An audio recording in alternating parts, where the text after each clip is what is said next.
dice. You never know if it could change your life. Take a chance, you're neither wrong or right. You never know if you don't roll them dice. You better roll them dice. You never know if it could change your life. Take a chance.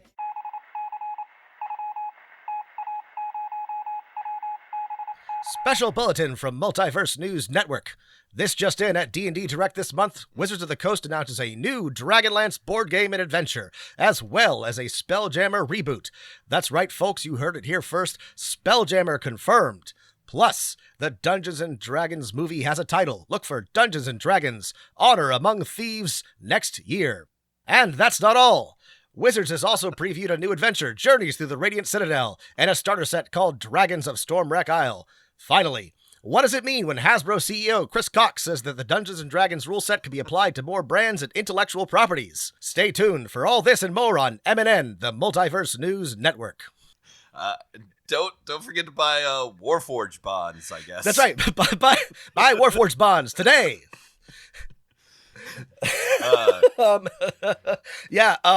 Big the news week. Is on the run as boys in blue march forward. Oh well, boy. Thanks for that, Rob. You're welcome. It's news time. It's news time. It's the newsroom. It's the news. We're doing the news. And I'm Dungeon Master Woodward, and I'm DM Bernstein, and this is Dungeon Master of None. We're talking news. We're James Newsroom from the critically acclaimed HBO limited series Newsroom. Just as good as The West Wing, and just as applicable. Why'd you have to bring that up? Now we have to redo our intro as Jeff Newsroom's epic speech, but it's like speech, you think Dungeons and Dragons is the best system in the world? It's rated number 10 in player resurrections. There are more Call of Cthulhu players in Japan than there are Dungeons & Dragons players in the entire West Coast. Anyway, I don't know. We were not doing that. It's not a fun joke. But yeah, no, we got a lot of news to talk about, and yeah, Spelljammer confirmed. Confirmed. I'm as happy as an auto gnome in a cartwheeler or whatever. I'm as pleased as a mind flayer spawn in a puddle of neuro goo. It's just it couldn't be happier. It wasn't a huge surprise, but we've had the rug pulled out from under us more than once by Wizards, so I'm glad that it's actually happening. We'll get into the details, but yeah, there's Spelljammer, there's Dragonlance. I've got my original box set out. I'm playing with my little ship miniatures by myself in my room. There's little pew pew noises at each other. New adventure, new starter set, and most exciting of all, there's talk of expanding the brand, right. And we'll have to talk about what that means. And Dragonlance, we'll have to save that for the end. But okay, let's talk about, because it's my favorite.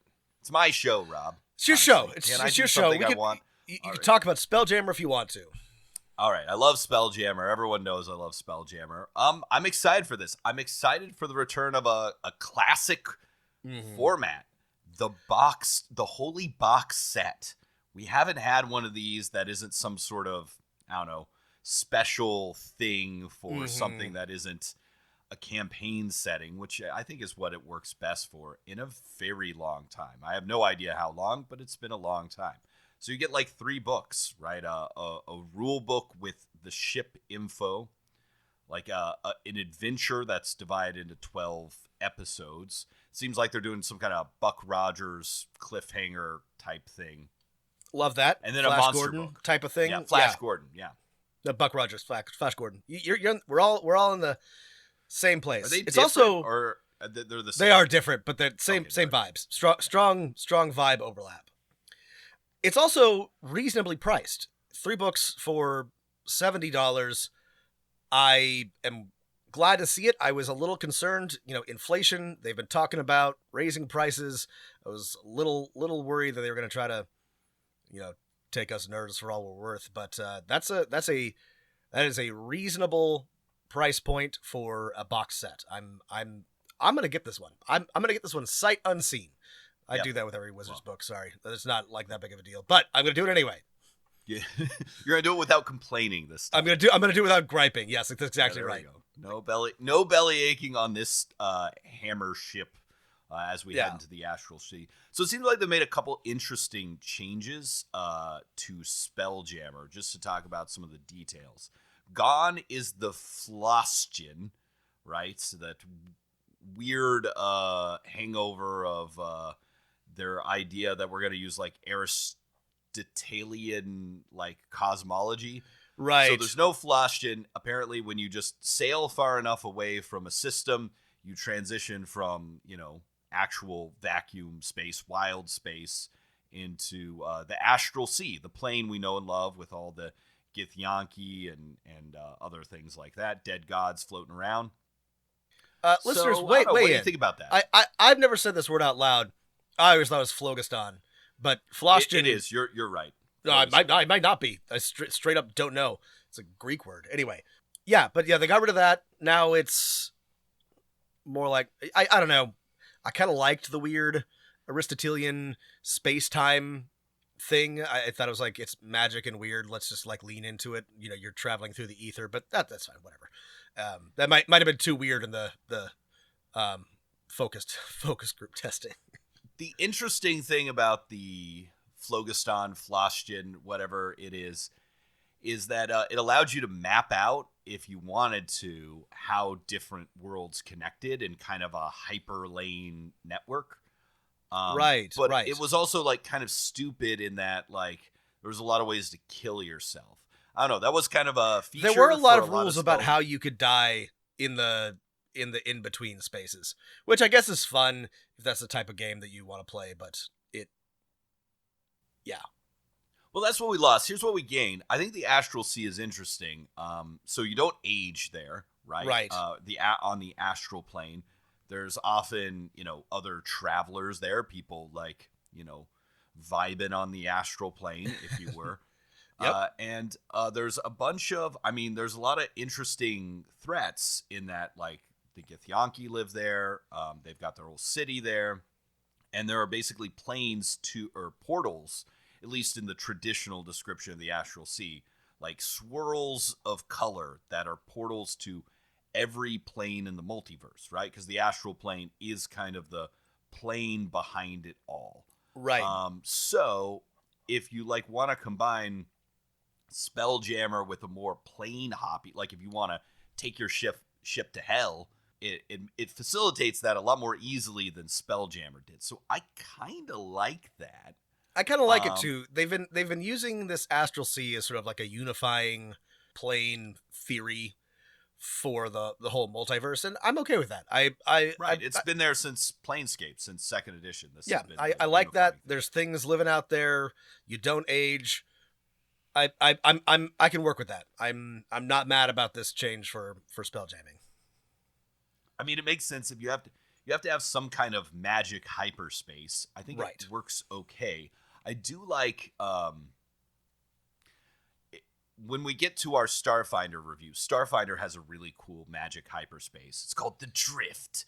Yeah, and, I like Starfinder's put a lot of thought into this, and I'm excited to talk about it at some point. Which kind of copying someone's homework. So the cool thing about the Drift in the Starfinder setting is that it's a plane like created by like the birth of a new god, and it ripped chunks out of everything in the multiverse.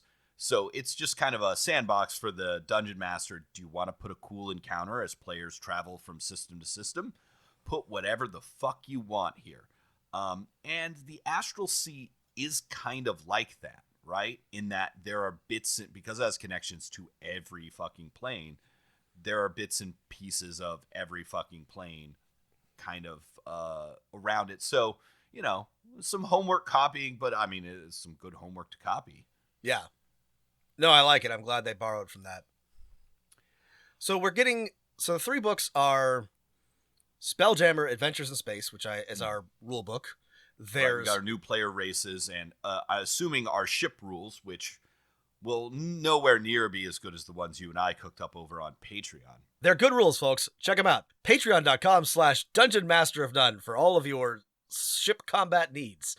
Boo's Astral Menagerie is our second book, and I wonder, I feel like maybe somebody might be mad, but I personally am delighted that my very favorite miniature giant space hamster from Baldur's Gate has gotten his own book.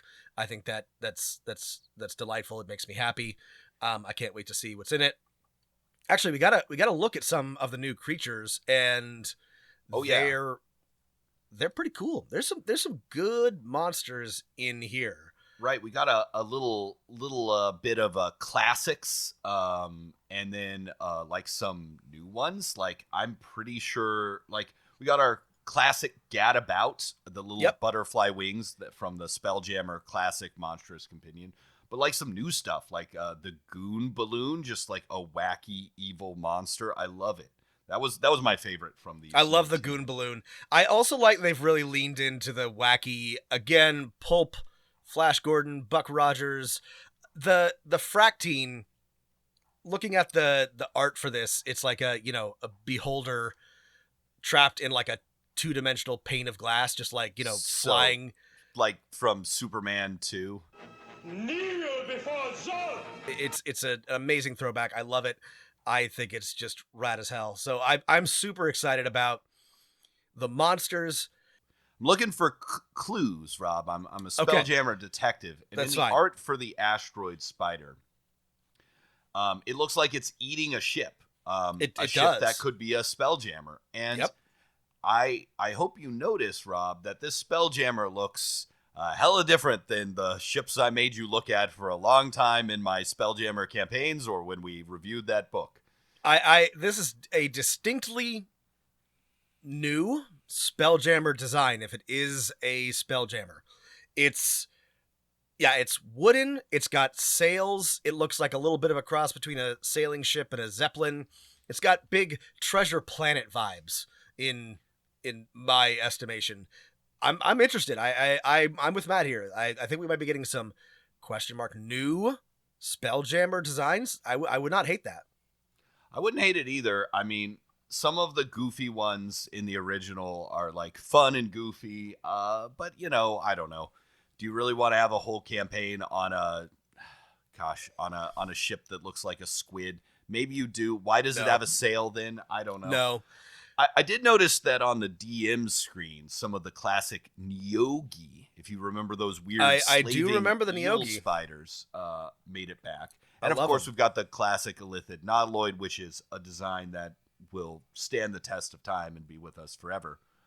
But yeah, so I thought that was interesting. I'm like, oh, could we get a little more like sleek Spelljammer design? Like maybe it's like airtight. It looks like a fantasy submarine. It does, yeah. I'm interested. I'm interested to see what they come up with. I like the old designs, but they're very much a product of their time, and there's no reason why we couldn't have some new art, new designs. There's one area where there's plenty, in my opinion, of design space is fantasy ships, fantasy Spelljammers. Give us a whole book, Wizards. We don't need more subclasses. We don't need more monsters. Well, we do need more monsters, but definitely could use more ships or Spelljammers. Give us a whole damn book. I'll buy it.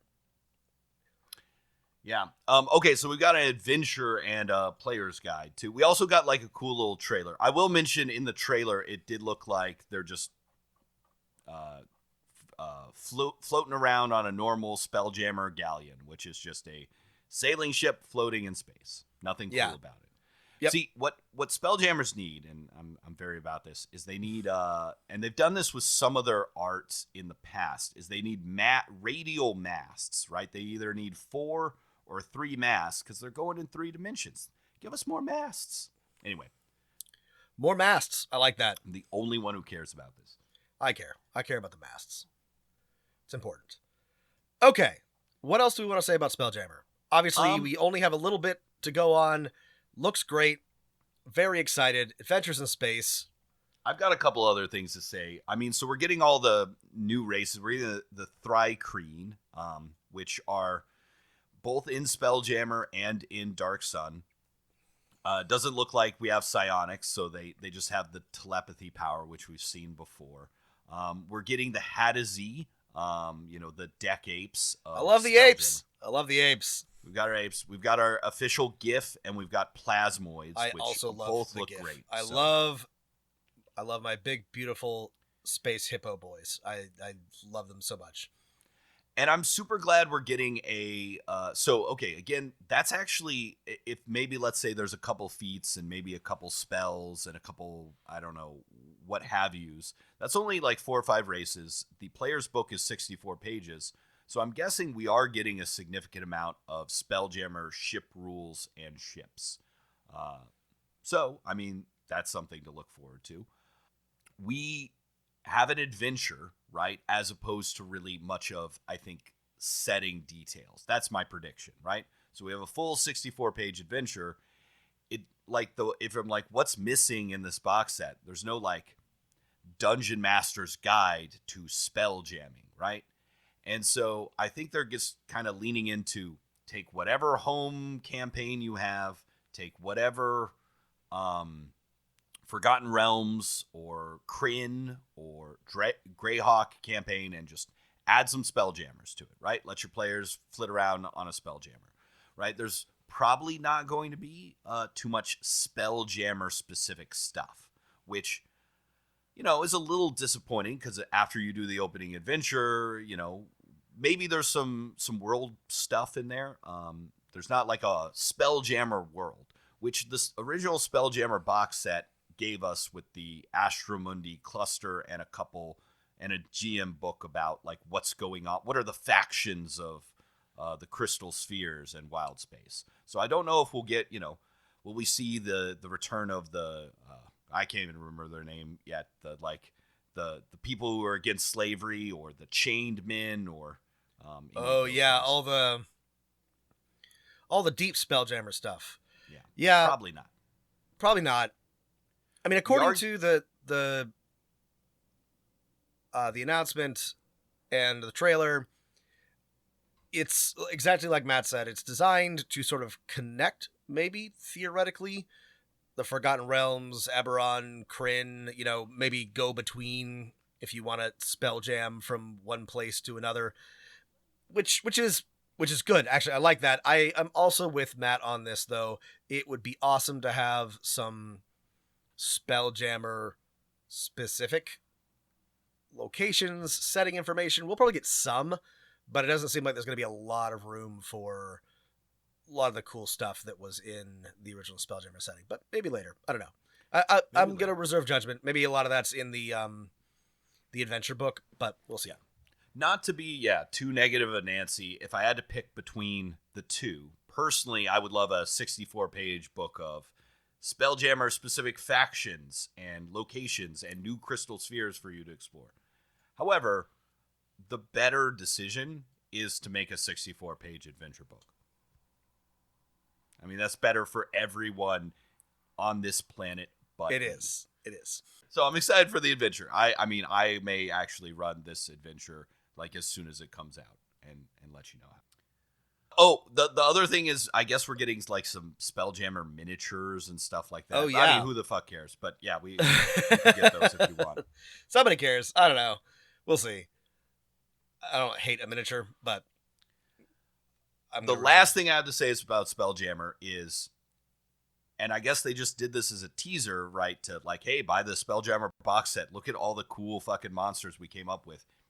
Is we got these 10 free monsters that Rob and I were just talking about.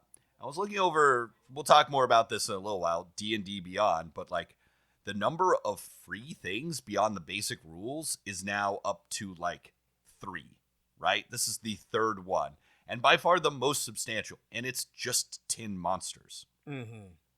It's insane how little free stuff Wizards has released since 5th edition. Very little free stuff.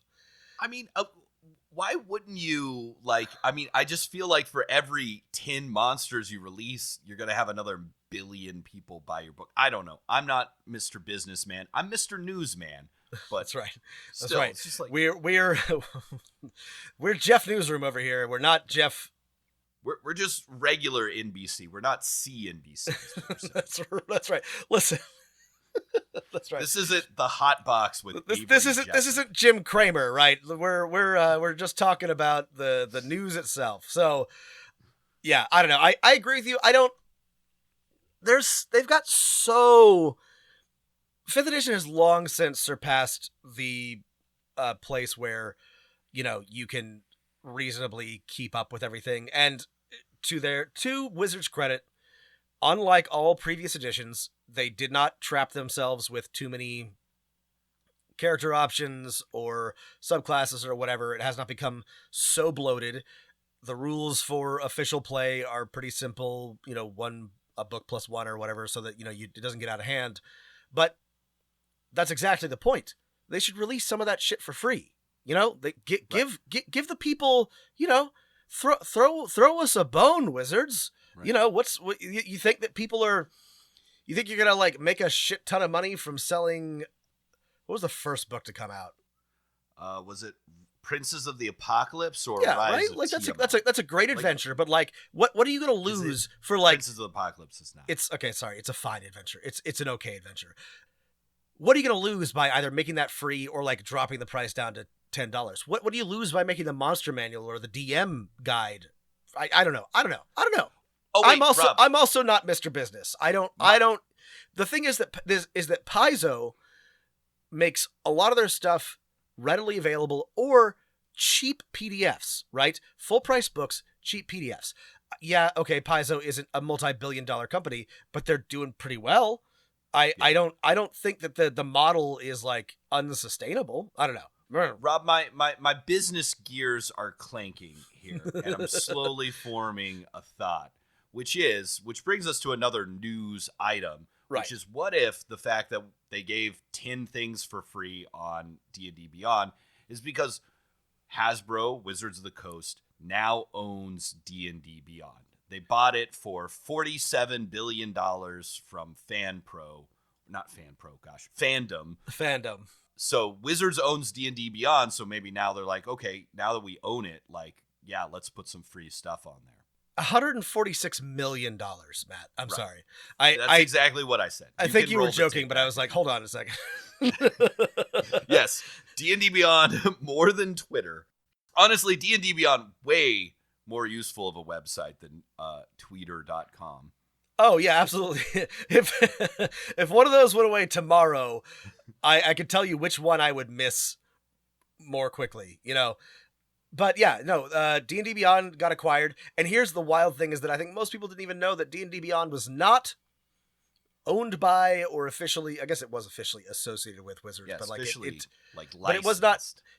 I'm sorry, I gripe about this all the time because I'm not, Mr. Business, but I do think I understand some things. And the fact that Wizards has failed up until this point to create their own app, documentation, website, Roll20 knockoff is just absolute malpractice. I say this all the time. I cannot believe that they have somehow until now failed to do so. So I guess this is somebody, somebody at Wizards or somebody above them at Hasbro was hold on a sec, there's an opportunity here. So this is, I don't know. Actually, I don't really care about this. Actually, no. Here, it could go either way. It could be good or it could be bad. I don't know. Whatever. Yeah.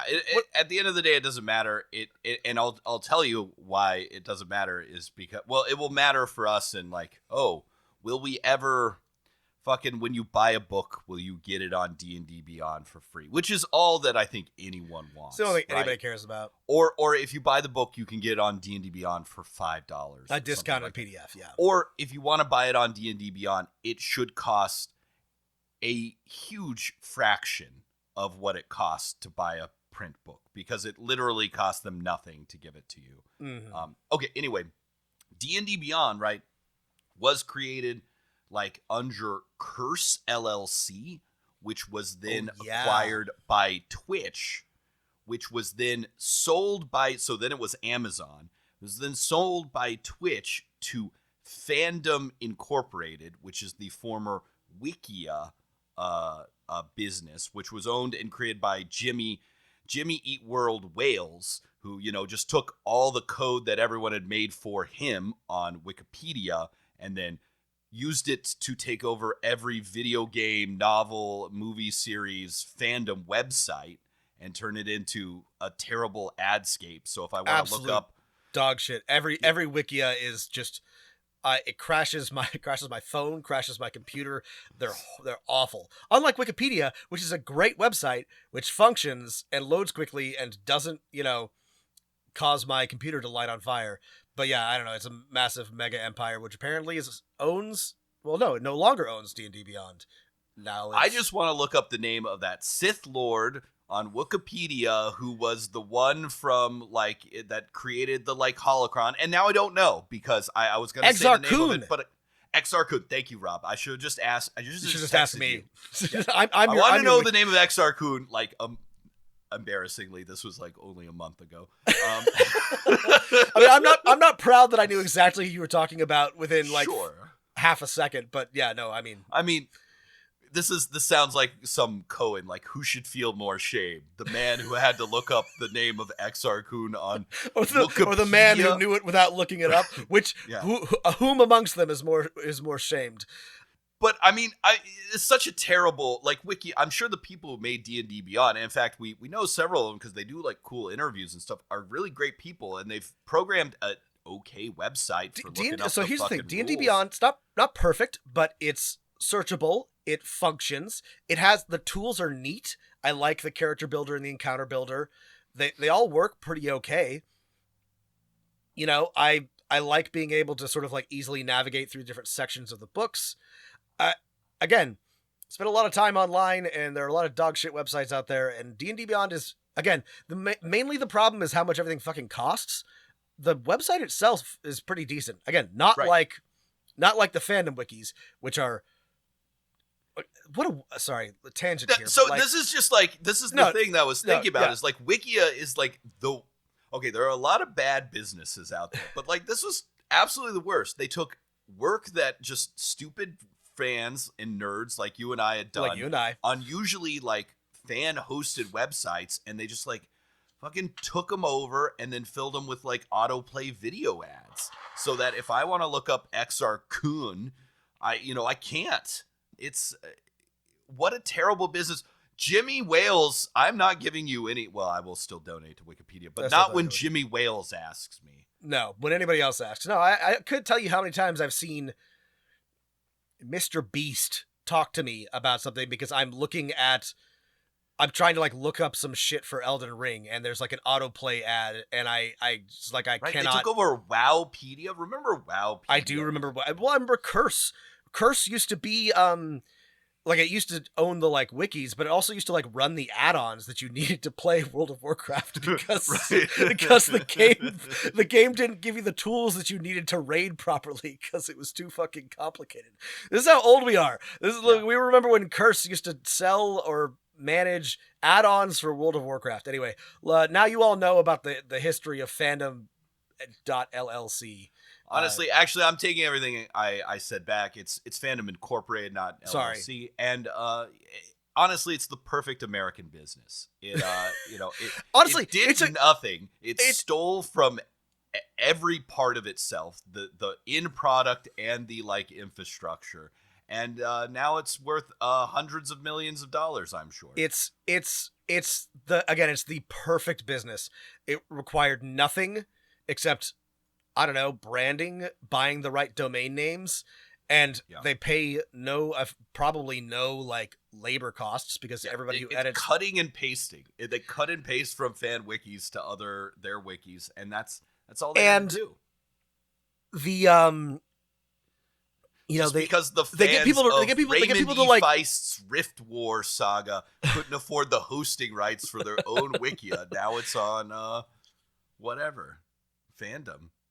Honestly, we need to reach out to these people. They would be the perfect sponsor for Dungeon Master of None. Rob and I are shopping for sponsors. And that's right. If you want to sponsor Dungeon Master of None, we're in the market.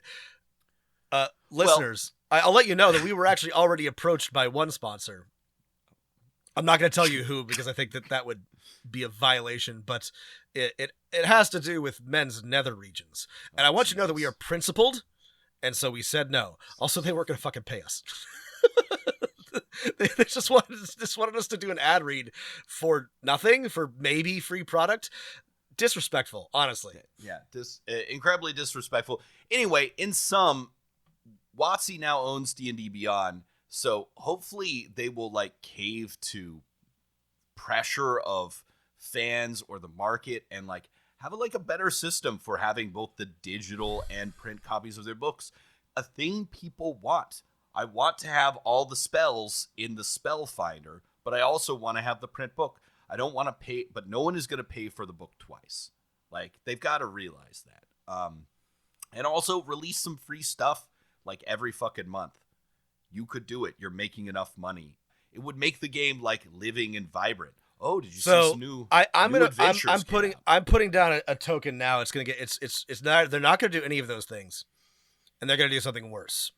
They're going to offer TTRPG as a service, Matt. They're going to offer a subscription. Well, D&D Beyond already has that. They're going to offer an even more expensive subscription, and they're going to pump it up and release a bunch of horseshit that nobody wants, and they're also going to make all of the things that you should own DRM, and yeah, they're gonna crank up what D&D Beyond already has to 11, and they're gonna call it TTRPG as a service because that'll make investors horny, and that's what they want. Well, speaking of tokens, they also came out with a creature cling set token at D&D Direct, which I rather like. It's like, hey, little flat tokens. You can paste creatures and then unpaste them. You can also just buy a set of poker chips for like $2 and do the same thing yourself by printing off the thing. But, if you want it like to look nice.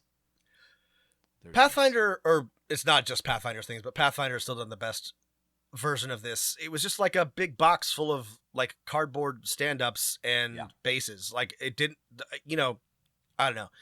In a perfect world where I have infinite space and infinite money, I would love to have beautiful painted miniatures for everything. But in a vacuum, paper or cardboard, little like stand-ups that you press into a base are perfect. I think you don't need anything more complicated than that. Dungeon masters who use miniatures want maybe miniatures for their player characters and like 2 NPCs per campaign, and cardboard tokens or stands or what have you for everything else. Yeah.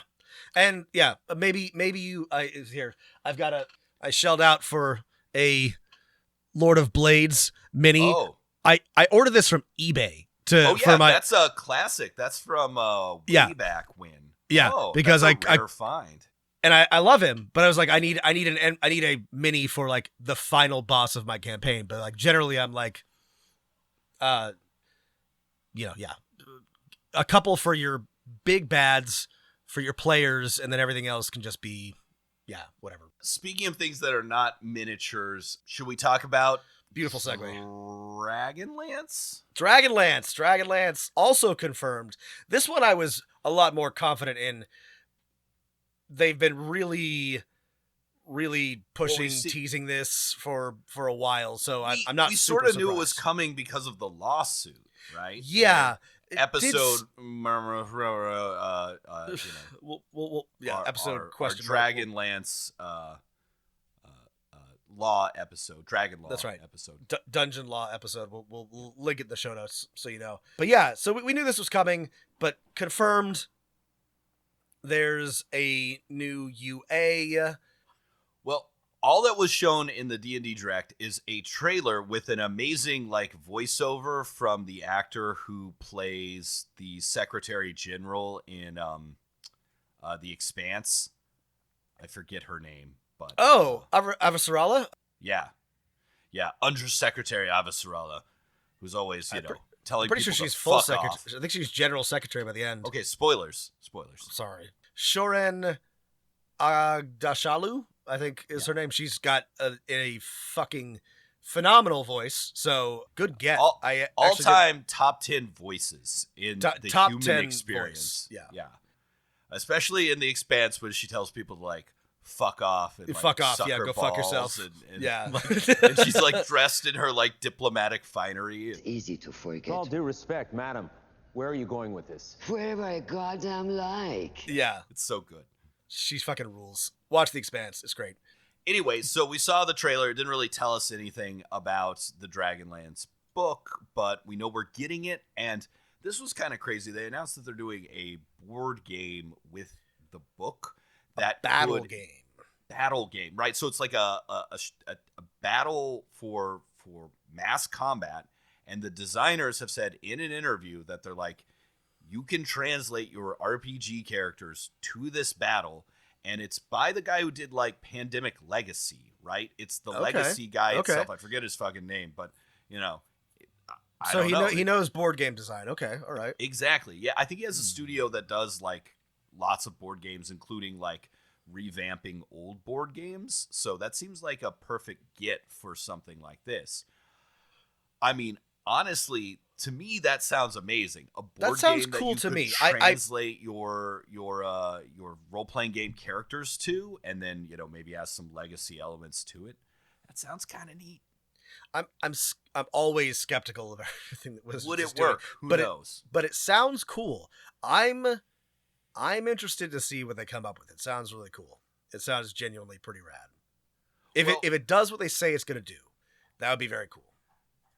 Do you want to talk about this Unearthed Arcana, which was honestly is not so much breaking news. It was from a little while ago. There's a revamp of the Kinder. There's a bunch of backgrounds that give feats and spells. There's a bunch of feats that are all more powerful than regular feats. And they kind of said, hey, like the Dragonlance feats and stuff and backgrounds, they're going to be more powerful than regular for the epic Dragonlance War characters, which I'm, fine with. I'm fine with. I mean, yeah, I don't think I have anything to add. Kender have the. They got rid of their like anything to do with stealing, which honestly, I know like fans of the novel will be like, that's what the Kinders do. They love to steal. They don't think possessions belong to anyone. Like that's just shit is so annoying at a game. It's I've so never had annoying. anyone do it in a fun way. It's also like. So It's also like one of those things that like somehow without like being even like vaguely attached to any like real world race somehow still feels racist. It's just like, oh, the Kender, they just like to steal. They're you can't, we gotta watch yourself around those Kender. It's just like, I don't know, man. It's just feels like how people talk about other real life people, and I don't like it. So I guess I'm glad that they got rid of that. I don't know, man. And anything that I'm not encourages players to steal from their fellow party members is bad.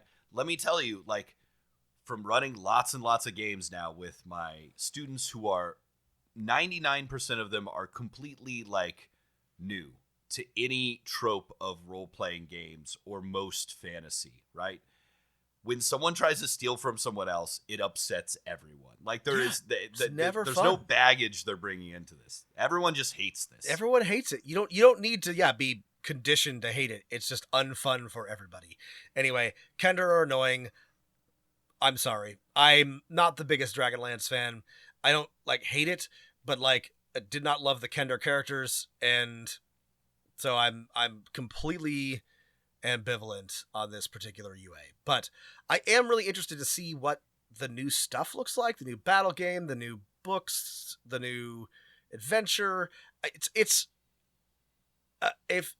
the big like dragon war setting is a cool setting. I am pro the sort of like Dragonlance overworld campaign. So I'm very curious to see what they come up with.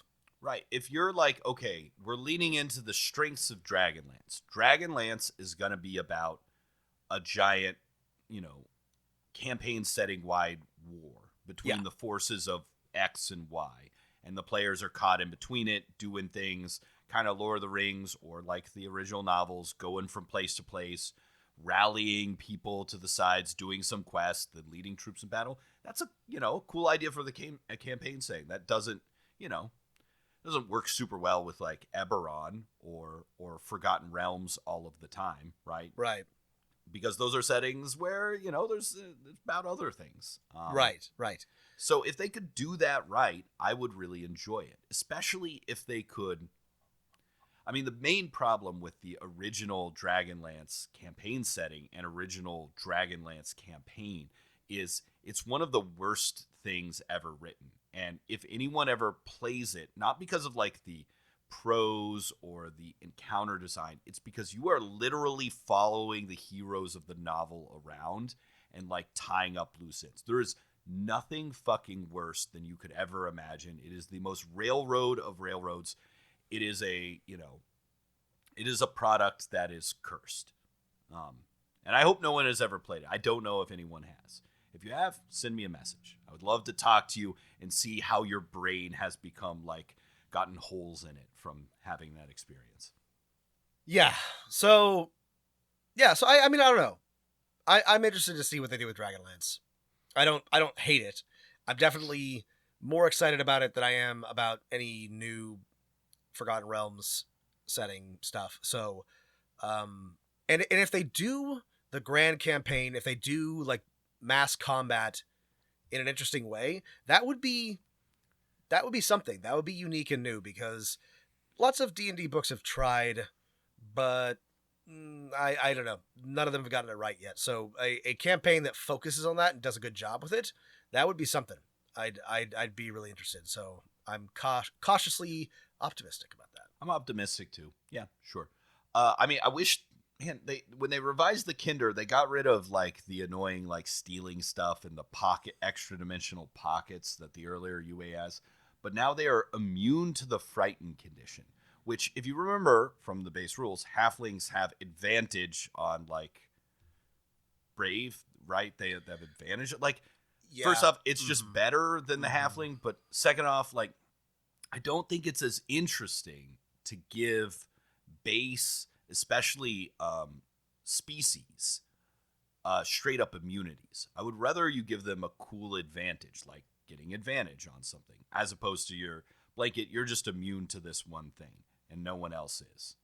Oh, I mean, the other thing is, since we brought up now Spelljammer and Dragonlance, and since it's been actually, you know, a little bit of time since the release of this announcement, both the original, like, kind of lead designer of Spelljammer, Jeff Grubb, and, like, Margaret Weiss and Tracy Hickman have both been like, hey, no one consulted us about this. And I'm like, oh, okay, like, I'm sorry. Like, one group of you were in a lawsuit with Wizards nigh a year ago. I don't think you're going to write a campaign setting.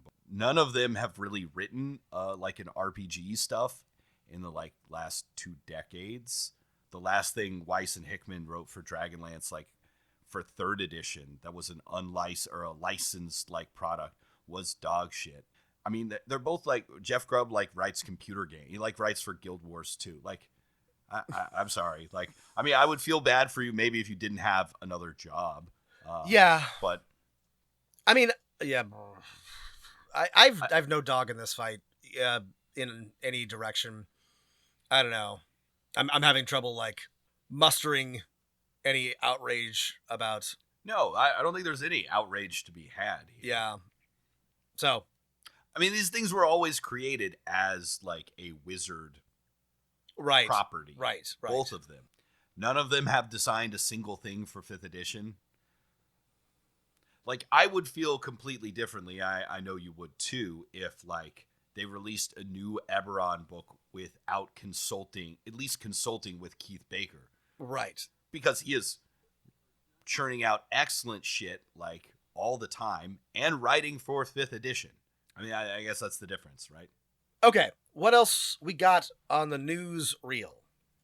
All right, let me everyone just pause for a second and imagine that spinning newspaper we all know and love.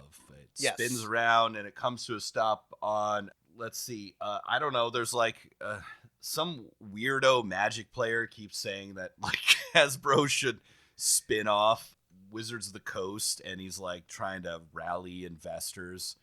This is going nowhere, by the way. I just thought it was amusing. I remember seeing this. He wants to buy it, or he wants to like put together a consortium to buy Wizards. It's one of those ideas of like some guys like, listen, I don't have the money or the expertise. Yes, I've never been a CEO or a CFO. No, I don't have $1 billion in capital. However, I got the idea. And here's my idea. He's an ideas man.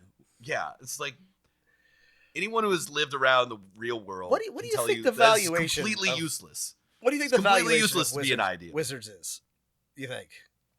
I mean, it's impossible to tell. It's a part of a company, but it's got to be billions and billions. If they're like actual like operating profit, as they suggested, was in their actual revenue was in the billions of dollars last year, right? I forget what the number was.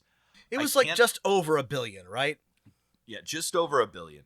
I can't imagine the cost of their like one office building in Washington is anything compared to that $1 billion revenue.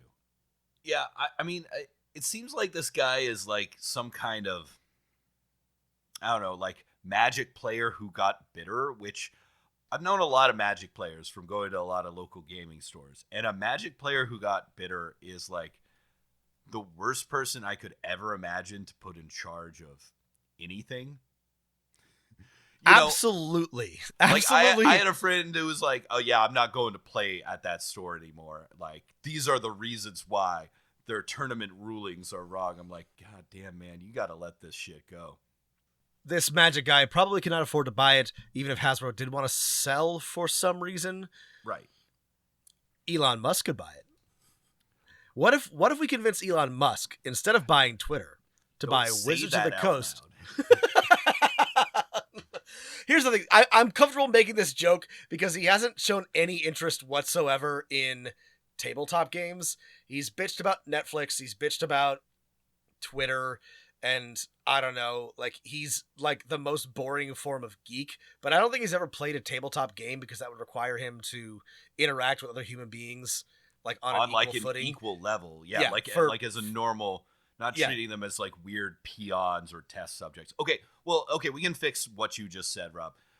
Every dungeon master in the world listens to our show as That's right. That's right. Because this is the Dungeon Master Talk Show. So it is now all of our duties. Everyone listen up. Never run a game for Elon Musk. Right? Just never do it. Never do it. Problem solved. Don't let Elon Musk. Do let Grimes play in your games, but don't let Elon Musk ever play in any of your games. It's your civic duty as a dungeon master. All right, we're getting off the rails. What other? Those are the big pieces of news. What else have we got to talk about? There's the D&D movie. It has a subtitle: Honor Among Thieves. Amongst Thieves. Not amongst. It is officially set in the Forgotten Realms. I think in Neverwinter. The Lord of Neverwinter is a plot point. A Red Wizard is a plot point. The party is, I think, Rogue, Barbarian, Druid, and Wizard, which is a nice party composition. It's good. We know Chris Pine is the party. Rogue. The party composition in the OG movie was Fighter, Rogue, Barbarian, Wizard, Ranger, and then a second Rogue. And a second Rogue. That's right. Sorry, there was one fighter, two rogues, sometimes a wizard and a ranger. That's right. So yeah, much more balanced party this time around. Well, who knows? They may throw in a second Rogue. Your party could always use the second Rogue. Always in the Rogue. Here's the thing. It's got Chris Pine, Hugh Grant, Michelle Rodriguez, Justice Smith, and Regé-Jean Page, our handsome Bridgerton boy. I mean, I don't know. Okay, listen, we saw a quote from it's Chris Pine. And it's helmed by the dorky guy from Bones, who was also in Freaks and Geeks, sitting around that D&D table. So yeah, I don't know. I mean, we saw a quote from Chris Pine that made it sound bad, but I think he said something along the lines of like, it's very much like Game of Thrones with a little bit of Monty Python and like Willow. It was just like listing fantasy movies. He referenced Monty Python, and I was like, oh no, that's not actually a good sign. I mean, no one wants the D&D movie to be 1,000% serious. Obviously. No. I'm not saying that. It's just, Monty Python is a very specific It's a form specific kind of humor that only works completely by itself, not in done combination with by anything else. the Monty Python crew. It doesn't really work with... I don't know.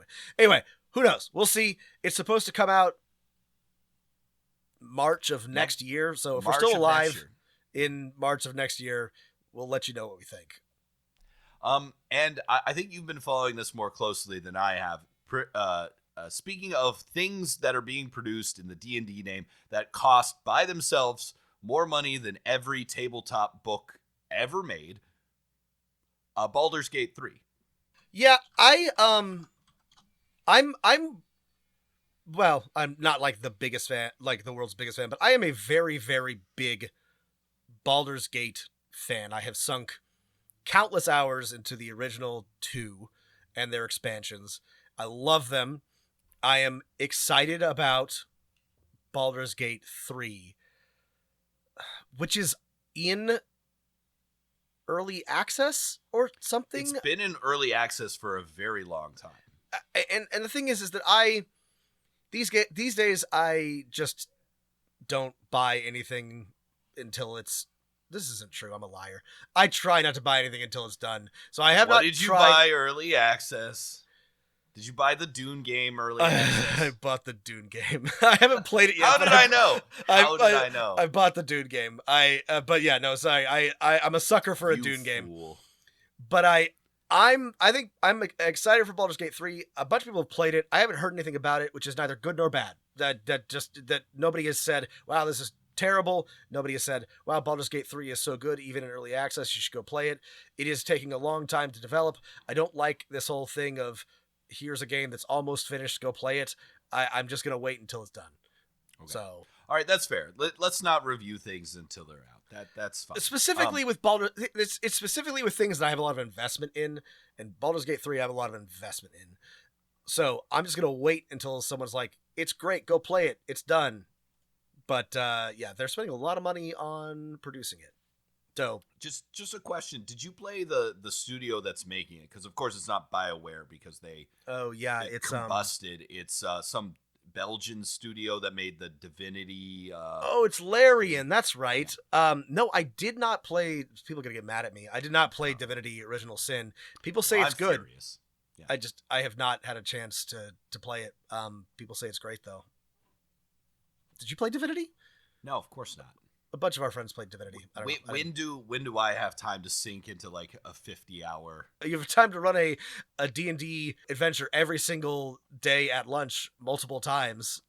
You could be gaming during that time, Matt. Yes, I could. Just imagine walking in on in your teacher's classroom, like, hey, Mr. Whiskey, can I turn in some revision to my essay?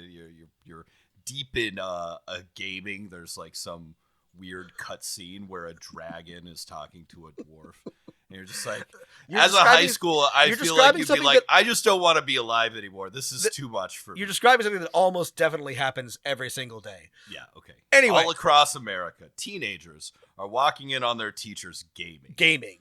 It's shameful. It's shameful. It is shameful. It's bad. We should feel bad about it. Speaking of feeling bad, God, let's talk about, there's just...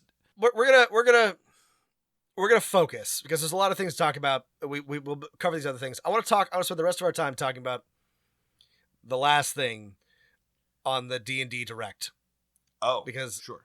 Because I think we need to discuss this because it fills me with despair, and that is that, and this is what Mr. Chris Cox, CEO, said about D&D, about potential future expansion.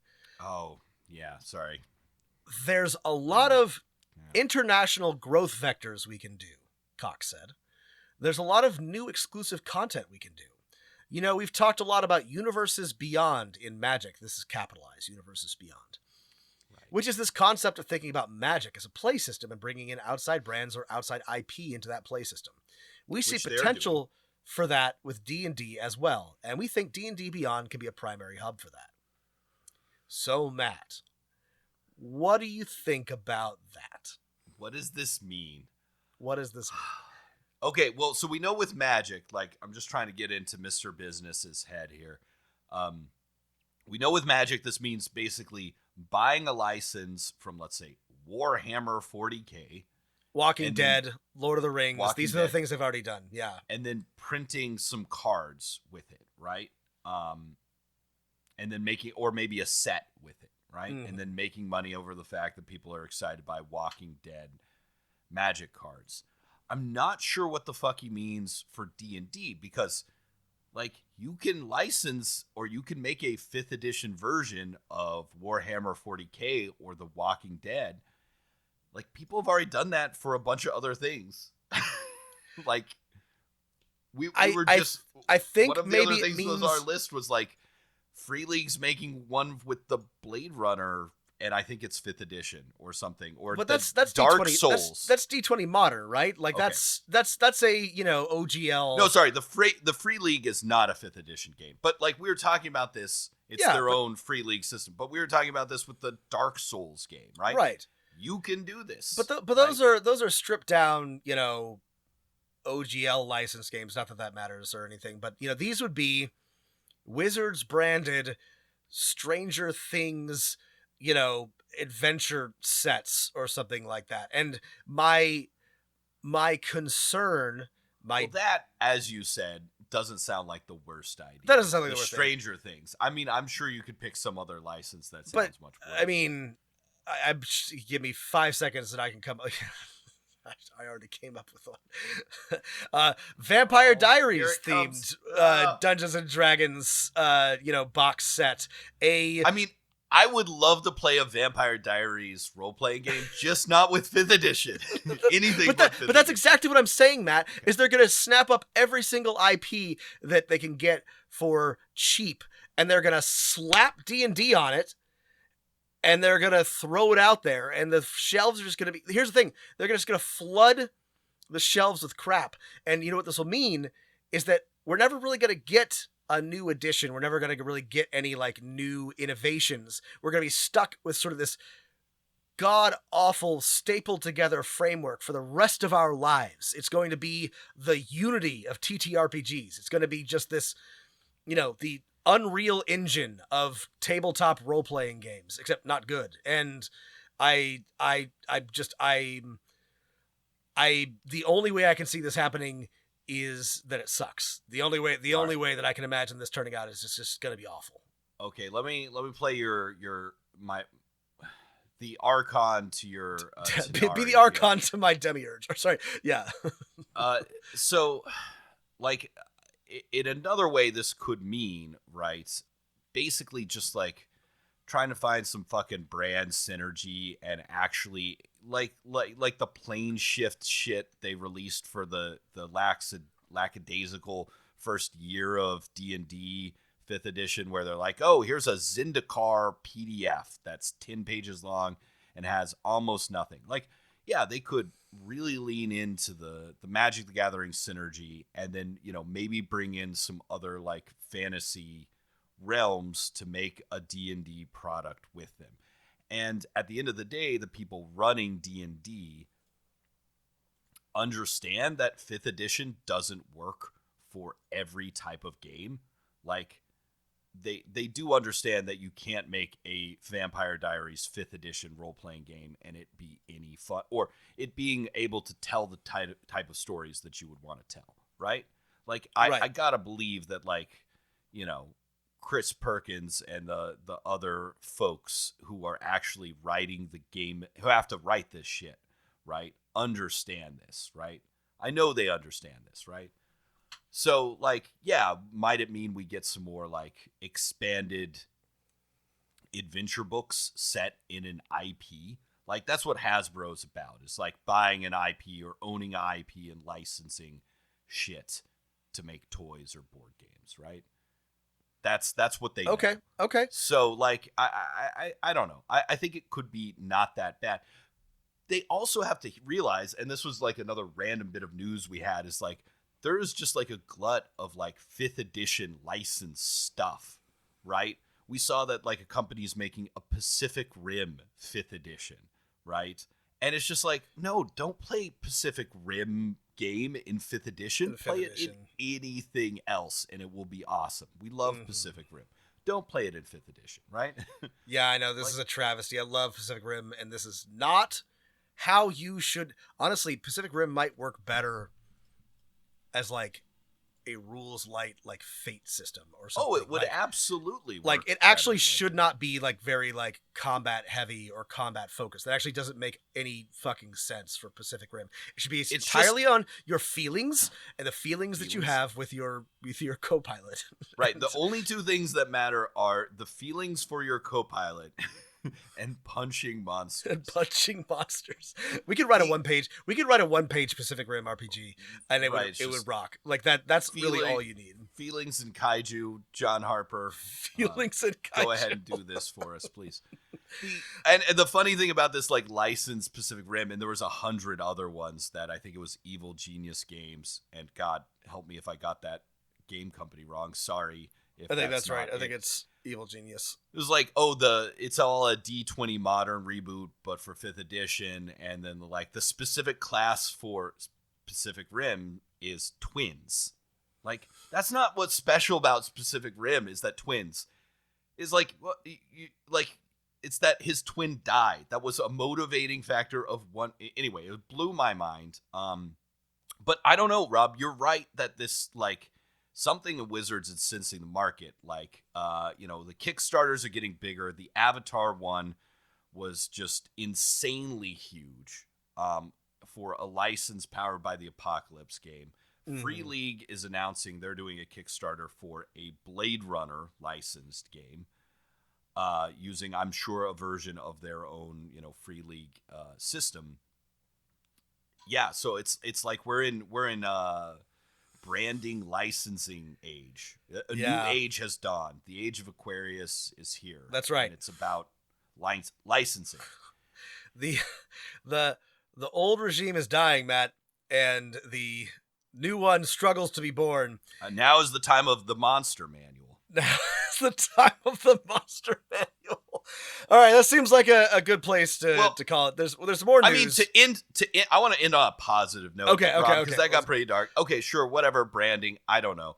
You and I know that for most brands, like we'd rather play an original setting where there's still interesting stories to tell. Right. We're cynical, but like, I don't know.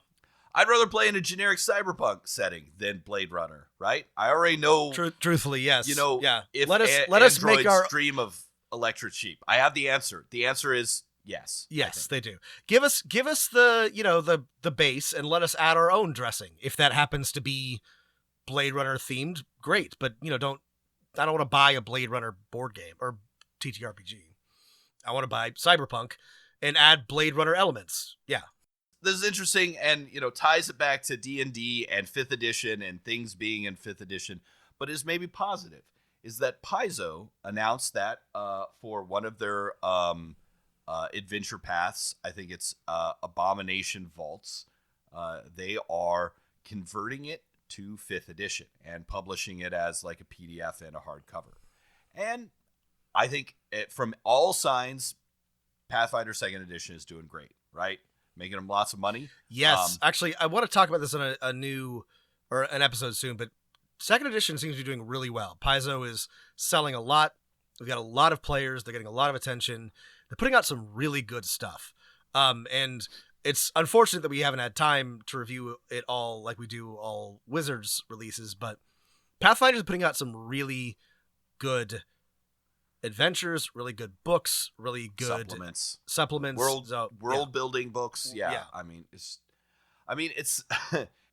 well, I think this is a good move for both Paizo. I don't think, some people are like, oh no, this must mean that like no one wants to play 2nd edition, but like they do all this work writing these really good, and not all of them are winners, right? Some of them are, replacement level adventures. Some of them are really brilliantly written published modules, though these campaign paths they've been doing now for over a decade.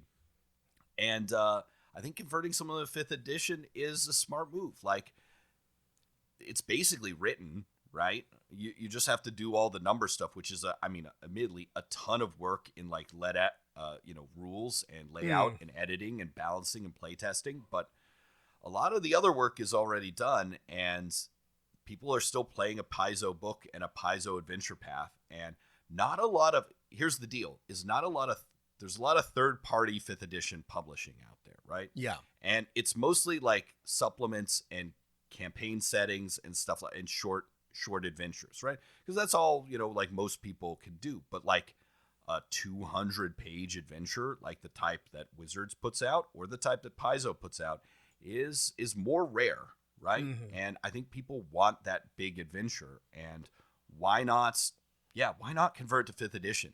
People are going to play it, and some of them are going to ask for another one converted to 5th edition. Some will be like, yeah, maybe we should try 2nd edition. Play the next one in that.